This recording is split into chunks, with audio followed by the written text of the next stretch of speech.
In the unforgiving lands of the Old West, where the sun burned the earth and hope seemed a distant memory, I, Maverick West, rode across the dusty plains on my horse, the only living creature I actually trust. As a man with a troubled past, I'd become hardened, distrusting anyone who crossed my path, and fueled by a deep-rooted animosity towards strangers that roamed these lands. But destiny had a way of blurring lines and unveiling hidden truths. One fateful day, while chasing down a gang of low-life outlaws with a pretty price on their head, I stumbled upon a lone Native American warrior named Red Hawk. He looked like he just had a scuffle, battered and bruised. His clothes were torn from an altercation, his eyes filled with anger and sadness. He was a man of few words, dressed in traditional garb. As he locked eyes on me, I reached for my gun, not knowing what to expect, but he raised his hand in a sign of peace. I had heard tales of his tribe's clashes with settlers. I knew little of his tribe except for the tales of fear and resentment that had been passed down through generations. Our paths were destined to cross in a clash of cultures. Red Hawk spoke with broken English. "I seek justice. Please help me. These men ravaged my home and took my wife and children. I too lost some folks from these same scumbags a long time ago, but cannot imagine a man's own family." I was skeptical at first, since cowboys and Indians were known to be enemies, but the thought of these outlaws roaming around terrorizing these lands further, I knew I just couldn't stand idly by. I agreed to help Red Hawk. We found ourselves reluctantly allied against a common enemy, the same people I have been chasing.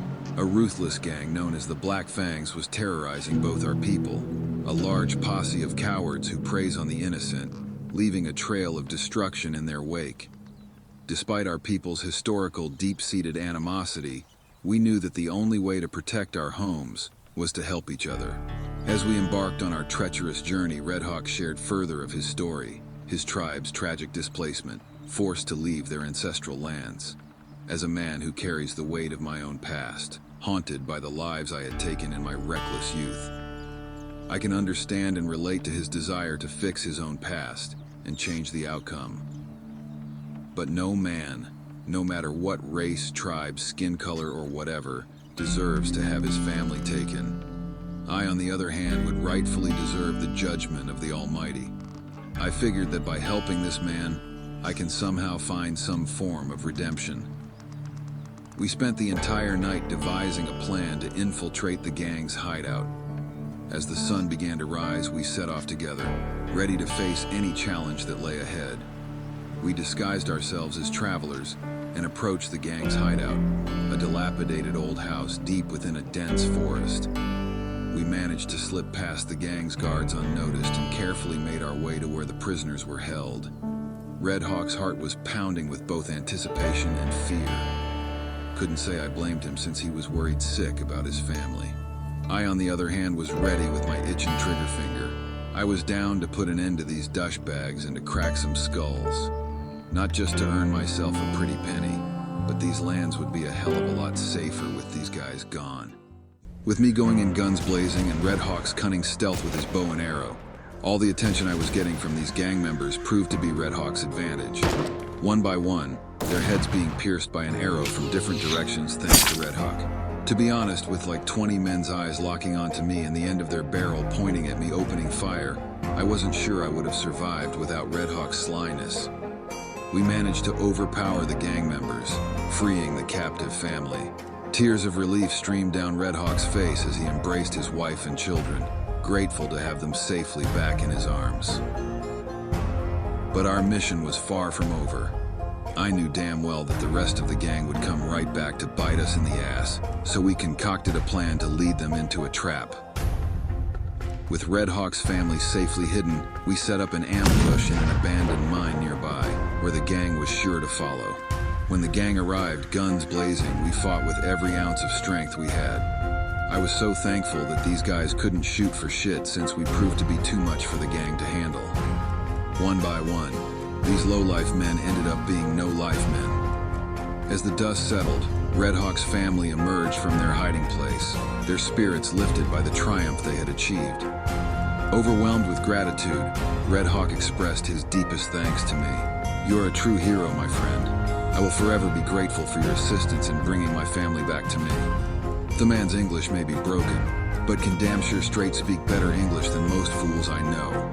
My reply was that I just wanted to help to earn myself some money, since these guys were wanted by the entire state of Texas, even though deep down I wanted to find absolution. I'm not sure if it was pride or me thinking that it was a form of weakness to express my intentions. Just me thinking and saying you're welcome made me weirded out. I don't know. I wasn't used to being thanked by people I'd helped. If anything, I spent most of my life robbing and killing folks in my youth. His reply was, "Remember, we are all neighbors in this vast land, and it is our duty to lend a helping hand whenever we can." And in that very moment, blood dripping from Red Hawk's chest. One of the gang members that survived shot Red Hawk, Red's wife and children screaming and crying as Red Hawk fell to the ground. It was at that moment where I never felt such rage before in my life. I immediately gunned down the son of a bitch. The bastard was still breathing. I walked towards him while he was desperately trying to crawl away. I holstered my six-shooter and launched my hands on his neck. His death, being made slow and painful as I was choking the life out of him. As his life faded away, I turned around and saw Red Hawk's wife trying desperately helping her husband. His 3 children, on the other hand, was just standing there. They were in shock to witness what they saw, looking at me as if I was a monster, from watching their father being shot to watching a man choking another man to death. Their pale looks gave me a haunting flashback of how my past victims looked at me before their life ended. No words could ever express how remorseful I felt. What the hell was I thinking? To kill someone in front of children. I immediately approached Red Hawk as I attempted to stop the bleeding, but it was too late. With his last dying breath, he told his wife, "Ayu anoshni," which I later found out means "I love you" in his native language. After dealing with a lifetime of suffering with his people, his soul was finally at peace. The land was safe from the hands of these gang savages. As I helped this poor turned widow carrying his body and making our way back on carriage to their tribe, I vowed to myself that I would follow his example of how every man should be, to lend a helping hand for our neighbors. We finally made it to their home. The people's reaction to seeing a white man entering Cherokee territory got them fired up. They prepared for combat, thinking it was going to be a raid. Couldn't say I blamed them, since white men were mostly responsible for their homes being raided. But I raised my hand in sigh of peace, gave me a reminder of how I first met Red Hawk. Red's wife exited the wagon and explained everything to their chief. I was receiving everyone's gratitude and even was offered a couple of bars of gold. The younger me would have taken it in a heartbeat, but seeing these folks broken down home and most of their goods stolen, I knew they would need it a lot more than me. I both respectfully declined their reward and left their village. Red Hawk was gone, but would forever live in my memory.